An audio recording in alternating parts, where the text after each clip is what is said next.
여러분 안녕하십니까. 경제현장 오늘 시작합니다. 커다란 경기 둔화 공포감이 세계 경제에 들이오고 있습니다. 이를 대변하듯 대표적인 안전자산인 달러의 상승세가 연일 심상치 않은데요. 미국의 빨라진 긴축 행보에다 길어지는 우크라이나 사태가 달러로 향하는 자본의 흐름을 더욱 가속화하고 있습니다. 집중진단에서 최근 원달러 환율 상승의 배경, 그리고 우리 경제에 미치는 구체적인 영향까지 짚어보겠습니다. 유튜브 실시간 댓글 의견 주시면 토론에 반영합니다. 경제현장 오늘입니다.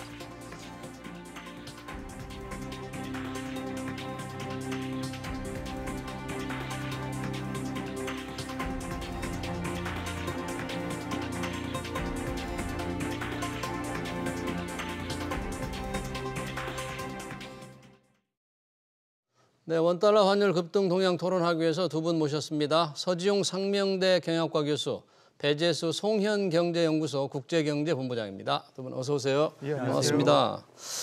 어제 원달러 환율이 14원 이상 올라서 1,400달러당 1,460원이었는데 오늘 또 지금 계속 치솟고 있어요. 서지용 교수님, 오늘 동향은 어떻습니까 지금? 지금 1,274원 돌파한 걸로 나오고 있고요. 예. 어제보다 9원 이상 상승한 걸로 이렇게 평가가 됩니다. 그러니까 그 당초 예상은 오늘은 이제 소폭 상승이나 아니면 좀 동결되지 않을까, 그러니까 유지되지 않을까 생각했었는데 오늘도 계속 오르고 있고요. 예. 주요 달러화 강세 요인 때문에 그렇죠. 그러니까 대체적으로 보면 그 안전자산에 대한 선호, 최근에 우크라이나하고 러시아하고 전쟁 때문에 지정학적 불안 요인 때문에 미 달러에 대한 선호가 이제 금융시장에서 강해졌고요. 그다음에 미국이 이제 앞으로 또 긴축 기조를 더 빠르게 진행할 거라고 시장에서 전망하고 있기 때문에 신흥국들하고 미국 간의 이제 내금리 차 확대가 되면 결과적으로 이제 그 미국 안전자산에다가 이제 자금이 몰릴 거다. 그래서 당연히 이제 그 달러 선호 현상이 생기고 있고요. 그다음에 특히 이제 지금 달러 지수가 강세를 보이고 있어요. 그러니까 달러 지수라는 거는 그 유로, 그다음에 엔화, 그다음에 이제 그 영국 파운드와 캐나다 달러, 스위스 프랑, 그다음에 스웨덴 크로네, 이렇게 6가지의 통화 대비 달러와의 그 상대 가치죠. 나라의 주요 6나라 통화에 대비해서 달러 가치가 어느 수준이냐? 달러 가치를 이제 지수화해서 평가하고 있는데 지금 102 정도 되거든요. 102. 달러 지수가 102다. 최근에 2년 동안에 이제 그 가파르게 오르고 있고요. 특히 이제 역대적으로 보면 그렇게 높은 수준은 아니에요. 왜냐하면 73년도에 처음 이렇게 출범이 됐을 때 100 기준으로 했을 때 지금 만약에 110이라 그러면 그때 당시보다 한 10% 올랐다는 건데, 역대적으로는 1985년도 그 라틴 아메리카 경제 위기 때 165까지 갔었고요.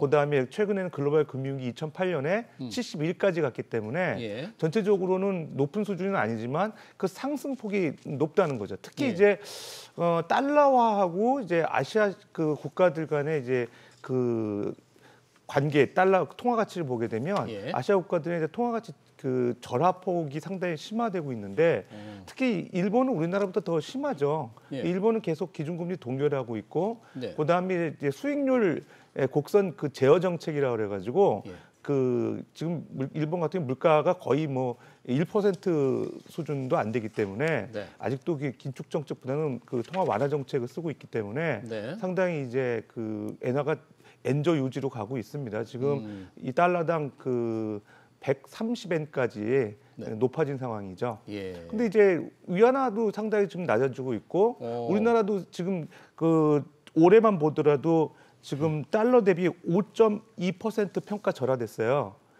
올해 지금 연초부터 해서. 근데 이제 달러의 상승폭은 지금 한 6% 정도 되거든요. 그러니까 달러 오르는 거에 비해서는 원화가 그래도 상대적으로 떨어지는 폭이 좀 적다 이렇게 평가를 하고 있는데, 근데 조금 생각해봐야 될 거는 우리나라가 오히려 지난 8월부터 올해 4월까지 기준금리를 4차례나 올렸었거든요. 그래서 지금 1.5%포인트잖아요. 그 올린 거에 비해서는 평가 절하가 좀 많이 되지 않았나, 저는 오늘 그렇게 생각되고 있습니다. 어쨌든 지금 안전자산의 선호 문제, 그다음에 그 연준의 긴축 기조, 그다음에 달러 가치에 대한 그 주요 통화들에 대한 상대적 가치 상승, 이런 요인들이 아마 원달러 환율이 지금 상승한 요인이 아닐까 생각됩니다. 지금 서 교수님 말씀 보니까 일본 엔화, 중국 위안화, 한국 원화, 한중일 동아시아 3국의 통화가 좀 순환을 겪고 있네요. 달러 강세 때문에. 이 달러 강세 요인이 계속 지금 이어질 것 같습니까? 그럼? 지금 뭐 우리 동아시아 통화들뿐만이 아니고 예. 어떻게 보면 달러 강세가 이제 범세계적으로 일어나고 있다고 봐야죠. 왜냐하면 이제 뭐 원래부터 이제 지금 미국 경제 성장률이 좋았던 데다가 예. 최근에는 이제 그 연준의 어떤 금리 인상 속도가 예. 가팔라질 거다. 뭐 그래서 연말에 가면 뭐 심지어는 3% 기준금리를 3%까지 올릴 거다. 뭐 이런 그런 예상들이 이제 강해지면서 그에 따라서 지금 달러 강세가 심화되는 그런 상황이고요. 예. 그런 측면에서 보면 뭐 앞으로도 당분간 달러 강세는 좀 이어질 수 있겠다라는 그런 생각이 들고 네. 사실은 이제 그런 것들이 보면 주로 이제 어떤 투자 자금의 이동, 그러니까 정권 투자 자금이 예를 들면 채권 투자 자금이든 예. 주식 투자 자금이든 그런 어떤 투자 자금의 이동을 통해서 이제 그것들이 이제 어떤 수익률 격차 변화가 이제 반영이 되면서 지금 환율이 상승하고 있는 측면이 있고요. 예. 그 다음에 이제 또 하나는 이제 그 수출입, 상품과 서비스의 수출입이 이제 변화하면서 이제 네. 거기에 따라서 이제 외환 수급이 달라지면서 이제 환율이 또 변동하는 부분이 있는데 최근에는 이제 우리나라 입장에서 보면 어떤 우크라이나 전쟁, 그다음에 글로벌 공급망 차질 이런 것들이 어떤 그 수입 상품의 가격을 높이면서 우리나라의 수입 대금 지출이 커지고 있지 않습니까? 반면에 이제 최근에 어떤 그 중국 봉쇄라든지 이런 거에서 지금 수출 전망은 다소 좀 어두워지는 그런 예. 측면이 있고 그러다 보니까 결국은 어떤 그런 경상수지 내지는 무역 수지가 악화되면서 그것이 이제 원화 절하를 부추기는 그런 측면이 있고 아까 뭐 서 교수님 말씀하신 대로 지금 이제 경제 상황이 세계적으로 좀 불안정하다 보니까 어떤 투자자들의 어떤 안전자산 선호가 높아지면서 네. 우리나라는 미국에 비해서는 상대적으로 아무래도 불안정하니까 이제 자금이 미국으로 빠져나가는 예. 그런 어떤 부분이 있는 것 같고요. 예. 그리고 이제 어떤 우리가 또 우리나라에서 최근에 글로벌 금융위기 이후에 새로 나타난 현상 대표적으로 두 가지가 있습니다. 하나는 서학개미고요. 아, 미국 주식에 투자하는 거. 예. 네. 미국 주식에 지금 내국인의 해외 투자가 굉장히 많이 늘었습니다. 그렇죠. 그다음 그런 현상이 하나 있고 그다음에 또 이제 이번 글로벌 금융 위기 기간 중에 우리나라의 가계 부채가 굉장히 많이 늘었지 않습니까? 네. 네. 부채가 많이 늘고 그러면서 부동산 가격도 올라가고 그러다 보니까 소위 말하는 금융 불균형이 많이 지금 쌓였단 말이죠. 예. 그래서 그런 상태에서 지금 어떤 금리 인상 충격이 오면 가계나 이런 경제적인 어떤 흡수 능력이 상당히 약해져 있단 말이에요. 그래서 그런 어떤 충격 취약성에 대한 어떤 불안감 예. 그런 것들도 우리나라 환율 상승에 좀 요인이 되고 있겠다 그런 네. 생각도 들고요. 네. 그렇습니다. 지금 뭐 워낙 달러 강세 요인이 이제 강하기 때문에 뭐 한중일 만에 전 세계 통화 가치가 지금 떨어지고 있다 그러는데 이렇게 갑자기 원화 환율이 오르면 왜 정부가 조금 이렇게 시장에 뭐 경고 신호도 주고 개입하고 그러는데 우리 정부 지금 여력이 안 되나요? 오늘 혹시 뭐 부총리 무슨 얘기 없었습니까? 예, 경제부총리 같은 경우는 지금 그 원달러 환율 상승 속도에 대해서 예. 좀 빠르다고 평가를 하고 있고 예. 뭐 지속적으로 모니터링을 하고 있다고 원론적인 얘기 하시고 있고요. 그다음에 이제 이창용 그 한국은행 총재 같은 경우는 네. 어느 정도 지금 그 원화 가치 절하되는 걸 용인하는 측면으로 언급하는 것 같아요. 그러니까 지금 전 세계적으로 달러 가치가 상승하고 있고, 예. 그러니까 우리나라만의 문제가 아니고 기조기 때문에 섣부르게 이제 개입하는 게 어렵다 이렇게 판단하고 있고, 특히 여기서 아까 말씀드린 바와 같이 이제 유로, 그다음에 엔 이런 그 주요 통화에 대해서 심지어 신흥국 통화에 비해서도 워낙 그 절하 속도가 그렇게 빠른 편이 아니다라고 언급을 하면서 앞으로 이제 그 정부가 개입할 가능성에 대해서는 높지 않을 걸로 시사해주고 있는데 참고로 지난해 4분기에 예. 그 헝다 사태 중국 헝다 사태 이슈가 있었고 그 다음에 이제 미국 긴축 기조에 대한 전망이 나오면서 원달러 환율 상승 조짐이 있었거든요. 그때 이제 그 순매도, 그러니까 달러 순매도에 대한 그 자금으로 한국은행이 한 69억 불, 정부가 69억 불 정도를 달러 매도하는 데 썼었어요. 아, 달러, 예. 근데 달러를 그때 파는데. 사실 그런 그 정부의 개입이 있었음에도 불구하고 그다지 환율 안정 효과는 크지 않았는데 예. 뭐 지금 현재 보면 4,600억 불 정도가 지금 외환보유고잖아요. 외환보유에. 네. 근데 이제 외환보유고가 뭐 많다면 많을 수도 있지만 이렇게 전 세계적으로 글로벌 달러 강세 기조화에서 섣부르게 이제 정부가 개입하는 개입하는 게 오히려 달러 그 실탄만 소지하는 거 아니냐 네. 이런 또 우려도 있고요. 예. 특히 이제 중국 같은 경우는 환율 조작국으로 미국의 이제 감시 대상국이 돼 있고 우리나라도 사실은 좀 의심이 될 만한 국가라고 여러 차례 언급이 된 바가 있기 때문에 예. 정부가 섣부리 있게 개입하는 것도 쉽지 않을 것 같습니다. 그러면 중국이나 일본도 자기 나라 돈값이 떨어지는 것, 환율이 오르는 걸 막기 위해서 지금 별 노력을 안 하고 있는 편인가요? 현재? 우선 일본 같은 경우에는 지금 뭐 공식적으로 뭐 쿠로다 일본은행 총재도 발언을 했지만 그 일본은 계속 지금 양적 완화와 제로 금리 정책을 끌고 가고 있거든요. 계속 일본은 아직도. 경제 성장이 낮고 또 인플레이션도 거의 없기 때문에 예. 지금 하여튼 거기 일본은행도 인플레이션 목표가 물가 상승률 목표가 2%인데 그보다 훨씬 낮기 때문에 지금 계속 지금 물가가 올라도 그걸 용인하면서 가는 거거든요. 그래서 지금 미국은 금리를 올리고 일본은행은 그냥 가만히 있기 때문에 결과적으로 지금 어떤 엔의 약세가 굉장히 심한데 오늘 또 일본 중앙은행이 금리를 동결을 했다는 소식이 동결하면서 계속 그냥 가는 거죠. 그래서 일본은 엔화 약세를 지금 당장은 크게 이렇게 염두에 두고 있는 것 같지는 않고요.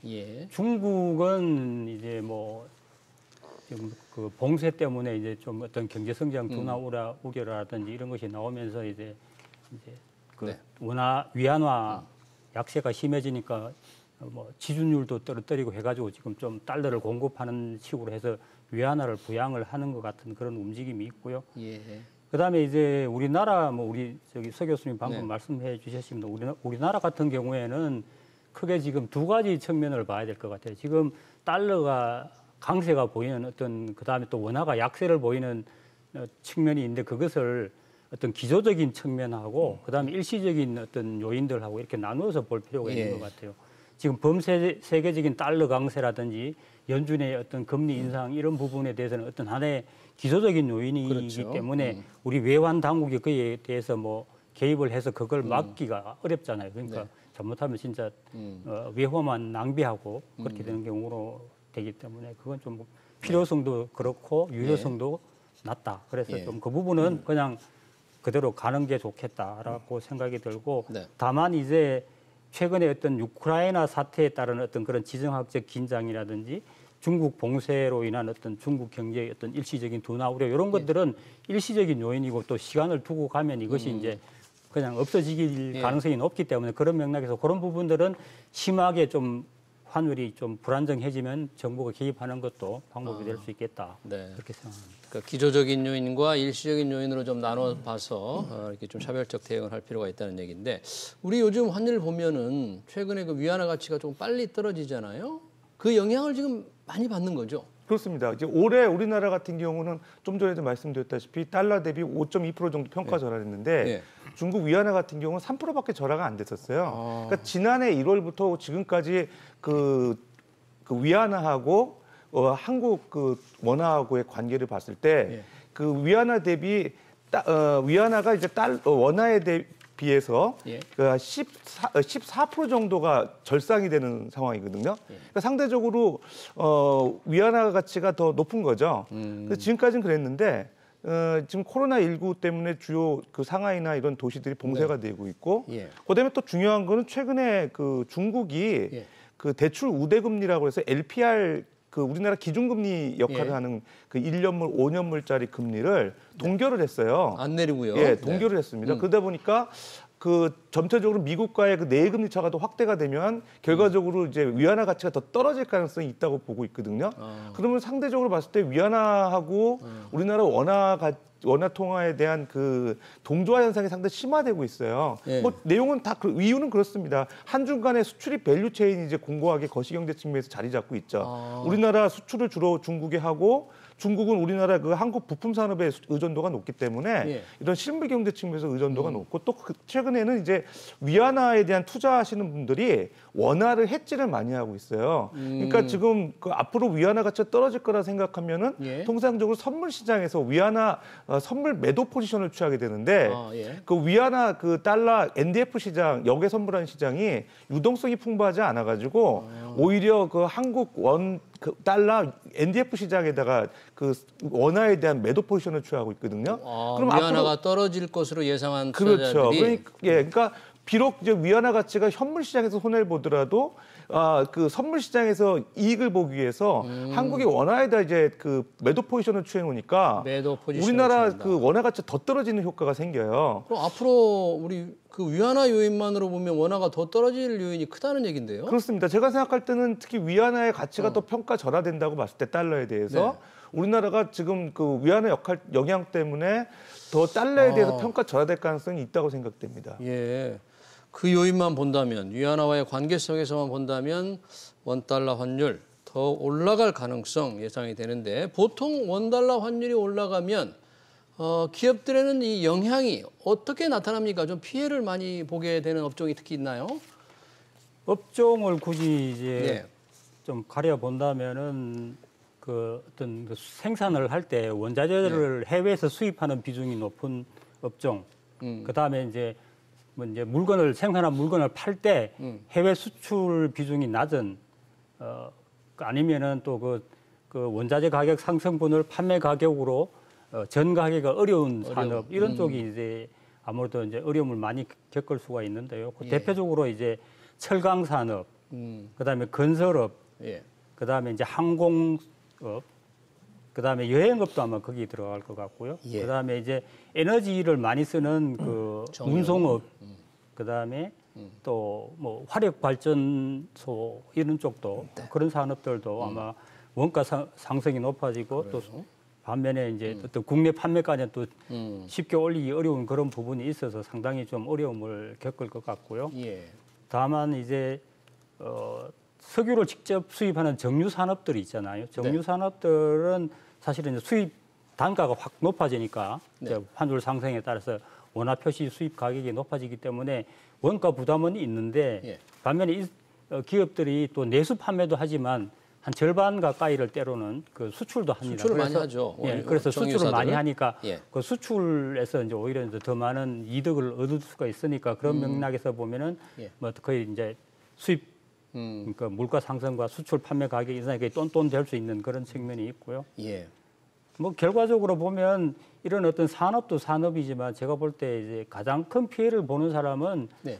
경제 주체로 봤을 때는 소비자인 것 같습니다. 소비자들. 왜냐하면 소비자들은 그냥 그 어떤 수입 원가 상승, 환율 상승에 따른 수입 원가 상승이 판매 가격 상승으로 전가되고 그것이 이제 바로 이제 어떤 생활비 상승으로 바로 이어지고 그렇죠. 특히 이제 물가를 더 올리는. 네. 최근에 이제 이런 어떤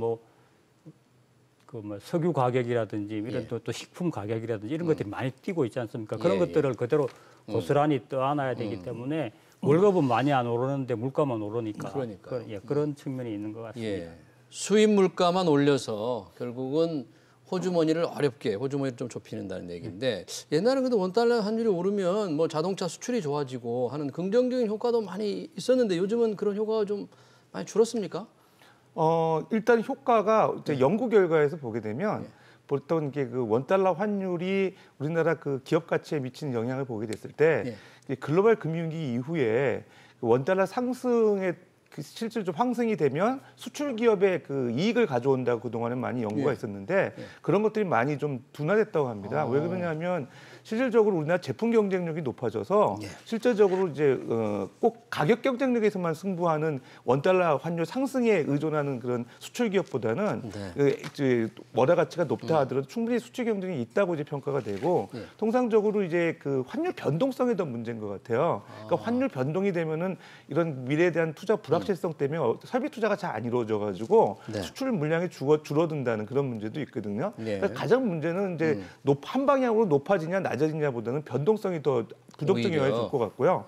그다음에 지금 대체적으로 봤을 때 이게 원달러 환율 상승에 따라서 결과적으로 이익 보는 업종은 자동차. 그다음에 조선, 뭐 반도체 이런 주로 수출 물량이 많아질수록 이익을 보는 산업들. 근데 반대로 이제 정유라든지 항공 그런 그 주로 원자재를 수입해가지고 이런 그 수출을 하는 데 있어서 매출 원가에 대한 그 부담이 커지기 때문에 그런 쪽은 이제 원달러 환율 상승됐을 때 상당히 부담을 느끼는 것 같습니다. 업종별로 차별성이 있는 것 같고요. 그럼에도 불구하고 이제 그 대형 기업들 같은 경우는 환해지를 잘하고 있어서 소형주나 중형주보다는 리스크 관리 잘해서 원달러 환율에 대한 변동이나 상승에 따른 이제 주가의 어떤 그 하락이 좀 덜하지 않나 이렇게 평가하고 있습니다. 그러니까 만약에 주가가 환율 상승이 주가에 영향을 미치는 어떤 민감도를 본다면 좀 중소기업들이 아무래도 이 방어 능력이 좀 떨어진다고 봐야 되지 않겠어요? 그렇겠죠. 아무래도 대기업들은 뭐 이런저런 그 상품 판매 가격의 증가라든지 그다음에 수출을 통한 어떤 수익 보전이라든지 이런 것이 가능하고 또 그다음에 이제 뭐 평소에 그 환위험과 관련된 이런 해지 또 보험 이런 것들도 충분히 가입을 해 있으니까 그 대응 능력이 좀 상대적으로 양호한데 이제 중소기업들은 그런 여력이 부족하잖아요. 뭐 보험 가입을 하려고 해도 비용이 많이 소요가 되고 또 그다음에 이제 납품 단가를 예를 들어서 좀 올려달라고 한다 하더라도 대기업들이 지금 자기네들도 죽을 지경인데 지금 우리 곤란하다 이렇게 나올 거고 그러니까 그래서 그런 어떤 기업 규모별로 그런 어떤 격차가 상당히 클 것 같은데요. 그래도 다만 이제 우리나라 수출에서 또 중소기업들도 뭐 한 절반 가까이를 차지하고 있어서 그런 수출 중소기업들은 어찌됐든 간에 뭐 환율 상승에 따른 혜택을 보고 또 생산성 개선이 가능할 거고요. 다만 이제 내수 중소기업들 특히 이제 우리가 흔히 말하는 자영업이라든지 이런 부분들이 여러모로 참 안 그래도 지금 좋지 않은데 계속 좀 안 좋은 상황이 가중되는 그런 부분이 좀 아쉽습니다. 이렇게 오르면 뭐 돼지고기나 소고기도 수입 쇠고기는 비싸고 국산은 싸고 하는 그런 상황이 계속 될 것 같아요. 수입 물가 계속 지금 뛰고 있는 거죠? 그렇습니다. 그러니까 원달러 환율이 올라갈 때 가장 우리 경제에 좀 치명적인 그 부분이 국내 소비자 물가지수 상승이에요. 그러니까 수입 물가가 상승하는 요인이 지금 상당히 그 경제에 우려가 되고 있잖아요. 그런 요인들이 가중되죠. 특히 이제 뭐 원유라든가 또 수입 농산물 이런 것들이 소비자 경제에 상당히 악영향을 주지 않을까 생각됩니다. 예.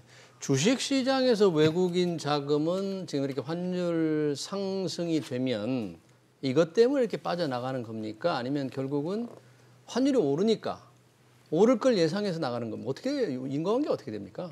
그것은 서로 물고 물린다고 봐야 될 것 같습니다. 왜냐하면 기본적으로 우리가 그 실물 시장과 다르게 금융 시장은 소위 말하는 기대에 따라서 많이 움직이거든요. 그래서 기대의 생태계라고 얘기를 하는데 예를 들어서 지금 미국이 지금 금리를 빨리 인상할 걸로 지금 예상이 되고 있잖아요. 그러면은 결국은 그런 어떤 예상에 따라서 국내에 있는 외국인 투자자들이 자금을 빼내 나갈 거란 말이죠. 그러면 자금을 빼는 순간 환율이 튀죠. 환율이 튄다. 예, 환율이 튀면 다시 이제 그 기존에 남아있던 다른 주체들도 앞으로 환율이 계속 오를 것 같다라고 또 예상을 하게 될 겁니다. 그러면은 그 예상에 따라서 또 다시 돈을 뺄 거고 그러면은 결국은 어떤 예상과 행동이 맞물리면서 이렇게 계속 그 환율을 끌어올리는 그런 어떤 역할을 할 수 있을 것 같아요. 그래서 이거는 그런 어떤 악순환의 고리를 좀 이제 어떤 시점에 정부가 나서서 그걸 좀 끊어주는 게 중요한 것 같고요. 또 하나는 이제 아까도 말씀드렸지만 지금 서학개미의 어떤 투자가 지금 보니까 되게 많더라고요. 오히려 그럼요. 외국인의 국내 자금, 국내 주식이나 채권 투자보다도 내국인의 해외 주식이나 채권 투자가 훨씬 더 많아요. 최근 한 2020년 이후로 최근까지도. 그래서 그런 측면에서 보면 이제 뭐 국내 해외 투자는 국내 투자자들도 물론 당연히 이제 어떤 환회지라든지 이런 걸 생각하고 있겠지만 하여튼 그런 측면에서는 약간 좀 이제 위험하니까 좀 자제를 해보는 것도 좀 필요하지 않나 뭐 그런 생각도 해봅니다. 서학개미들이 많다는 것은 미국 주식을 사는 사람이 많다는 얘기인데 미국 주식 살려면 달러가 많이 필요하잖아요. 그렇죠. 그 사람들이 달러 값을 올리는 요인으로도 작용하겠네요. 그게 지금 크게 작용하고 있는 것 같습니다. 이게 달러를 사야 되니까. 이게 이제 종전하고는 많이 달라진 그런 측면이고 그래서 그런 부분은 우리가 다시 한번 좀 어떻게 대책을 세울지 당국자들이 고민을 해봐야 될 것 같습니다. 뭐 사겠다는 사람은 어떡합니까? 자, 그러면 대책 차원에서 본다면 결국 금리가 중요할 것 같은데 우리 금리 아까 4차례 이미 지금 올렸다고는 했지만 만약에 환율 좀 안정 차원에서는 더 많이 올려야 될까요? 글쎄요, 우리나라 이제 금통위가 5번 남았거든요. 5, 7, 8, 그다음에 10, 11 이렇게 5번 남았고요. 미국 연준 같은 경우는 6번 남았습니다. 당장 5월, 6월에 이제 연준이 있거든요. 예. 연준의 FOMC 회의가 있거든요. 예. 근데 지금 연준에서 미 연방 기금금리 예. 뭐 빅스텝 0.5% 2번 올릴 거다 5월, 6월에 예. 그런 얘기가 나오고 있는데 뭐 일부에서는 자이언트 스텝이라고 그래가지고 뭐 75bp까지 올릴 수도 있다 이런 얘기 나오는 거 보면 0.75% 예, 포인트를 그러니까 한꺼번에 상당히 올린다. 이제 긴축 기조로 가는 거는 예. 주지의 사실인 것 같아요. 예. 그렇다 그러면은 저는 제가 생각할 때 금통위에서 좀 과감한 결정을 하지 않으면 내금리 차가 조기에 이제 확대돼 오히려 역전이 돼서 확대될 가능성이 있거든요. 예. 그렇다 그러면 지금 오히려 그 원달러 환율 상승에 대한 압박을 더 많이 받겠죠. 예, 그리고 좀 아까도 말씀드렸다시피 예. 위안화와 그 원화의 관계에서도 지금 원화가 평가절하될 요인들이 상당히 많거든요.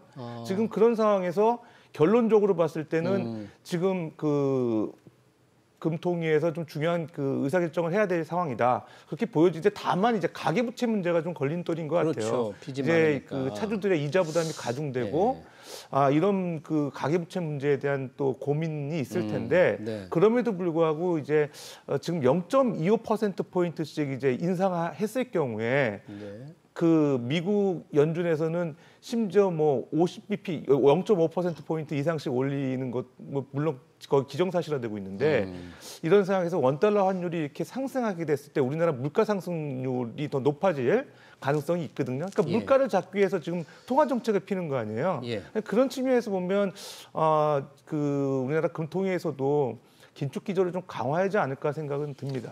그러니까 0.25% 포인트만 올릴 게 아니라 우리도 빅스텝의 필요성도 한번 검토를 해봐야 된다.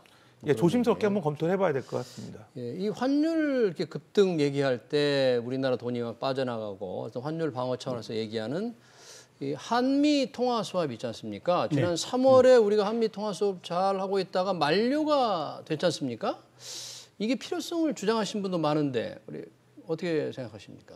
예, 지금 그런 부분에서 우리가 좀 심각하게 좀 고민을 해봐야 될 것 같습니다. 사실은 이제 한미 통화 수합이 종료되면서 한국은행에서 예. 미국 연준하고 그 피마 리포 퍼실리티 계약을 체결했습니다. 이게 뭐냐면 예. 한국은행이 보유 중인 미 국채를 네. 그 미 연준에 이제 갖다 팔고 그 대신에 이제 달러를 받는 겁니다. 그래서 맡기고 빌려오는 겁니까? 예, 빌려오는 거라고 보면 되죠. 네. 예, 그래서 지금 그게 거래 한도가 600억 달러고요. 네. 그 조달 금리가 연 0.25%에서 사실은 거의 공짜로 주는 거나 마찬가지인데 네. 그래서 이런 어떤 그게 이제 보완 장치가 하나 추가적으로 마련돼 있기는 하지만 이거에 더해서 뭐 우리가 종전에 갖고 있던 그런 통화 수합을 부활하는 것도 예. 우리가 좀 당국들이 노력을 해볼 필요가 있는 부분인 것 같고요. 예. 다만 이제 최근에 이제 어떤 그 중국 요인이라든지 이제 우크라이나 같은 그런 일시적인 요인으로 인해서 지금 좀 그 금융시장에서 어떤 불안 심리가 상당히 좀 높고 거기에 따라서 이제 환율이 좀 많이 오르고 있는데 뭐 우리나라가 지금 외환 보유액이 지금 뭐 4,600억 달러 가까이 되고 예. 또 우리나라도 순대외 채권이 작년 말 기준으로 한 4,500억 달러 정도 되더라고요. 그래서 그런 거 생각하면 좀 우리 시장에서도 투자 주체들이 너무 좀 불안하게 생각할 필요는 없지 않겠느냐. 네. 그런 생각은 들고요. 하여튼 그걸 뭐 당국자들이 이제 완화하는 차원에서라도 수합이라든지 이런 걸 좀 추진하는 게 좋겠다라는 생각은 듭니다. 그러니까 환율이 급등하고 외국인 자금이 빠져나감으로써 우리가 외화 방어할 수 있는 능력이 없는 건 아니다. 외환 보유액 4,600억 달러 되기 때문에 마침 조 바이든 대통령이 다음 달에 온다니까 우리 한국을 방문한다니까 이런 때 윤석열 대통령과 그래서 이 한미 수합 같은 걸 부활하는 좀 필요하지 않을까요? 그 당시에. 예, 뭐 한미 수합이 분명히 이제 그 원달러 환율 변동에 대한 안전장치 역할을 했거든요. 그 단기라도 그 원달러 그 이제 한미 통화 수합 체결이 뭐 갱신이 되든 어쨌든 연장이 되든 이루어지는 건 바람직해 보이고요. 예. 특히 이제 지금 환율에 대한 이슈는 올 연내까지 이제 계속 연말까지 갈 가능성이 있어요. 지금 하반기 되면은 우리나라하고 미국하고의 그 내외 금리 차가 더 이제 확대될 가능성이 있고, 그다음에 지금 그 주식 시장에서만 보더라도 외국인들의 그 투자 자금이 유출되는 쪽으로 나오고 있거든요. 그러니까 지금 순매도가 지금 4월만 보더라도 뭐 4조에서 한 6조 정도가 이제 발표가 되고 있어요. 순매도 규모가. 그러면은 이제 외국인 자금들이 그 결과적으로 달러 자금을 가지고 들어와서 주식 투자했다가 다시 이제 주식에 매도해가지고 달러로 환산해 바꿔가지고 이제 유출이 됐을 경우에 원달러 환율의 상승 압력을 더 높게 받게 되거든요. 그렇게 결과적으로는 그런 문제들이 이제 외국인 자금들이 우리나라에 들어오지 않게 하는 또 요인이 되죠, 반대로. 그러니까 실제적으로 아까 좀 전에 이제 본부장님 말씀하셨는데 최근에 이제 코스피하고 그 환율하고의 관계를 보게 되면 현실적으로 보게 되면 외국인 투자자 할 때 이제 환차익하고 그다음에 그 자본이익을 트레이드오프 관계로 놓고서 이제 평가를 해서 돈을 이제 그 자금에 우리나라 증시에 투자할 거냐 말 거냐 결정하거든요. 그 원달러 환율 속도가 이렇게 그 상승 속도가 빨라지게 되면 국내 증시에서 소위 말해서 이제 이익을 보더라도 오히려 자금이 유출될 가능성이 있거든요. 그러니까 그런 측면에서 염두에 둬서 우리나라 지금 그 환율 관리에 만전을 다해야 될 것 같고 또 안 좋은 소식은 우리나라 이제 그 무역 수지 적자가 지금 4월만 하더라도 지금 적자 폭이 좀 심화되고 있어요. 지난 1월에 비해서 그런 걸로 보게 되면 그 무역 수지 적자, 그다음에 재정 수지 적자, 그다음에 지금 그 자본시장에서의 외국인 자금 유출, 그다음에 이제 위안화와 그 결국 원화와의 관계에서의 그 원화의 가치 평가 절하 요인들 이런 것들이 결국 그 원화의 가치를 높일 만한 요인이 하나도 없어요. 그런 게 좀 걱정이 되는 상황입니다. 연말까지 환율 상승 압력이 좀 계속 될 것 같다는 게 서 교수님의 분석이군요. 네, 원달러 환율 급등 동향 전망 토론 잘 들었습니다. 지금까지 서지용 상명대 경영학과 교수 그리고 배재수 송현경제연구소 국제경제본부장이었습니다. 고맙습니다. 네.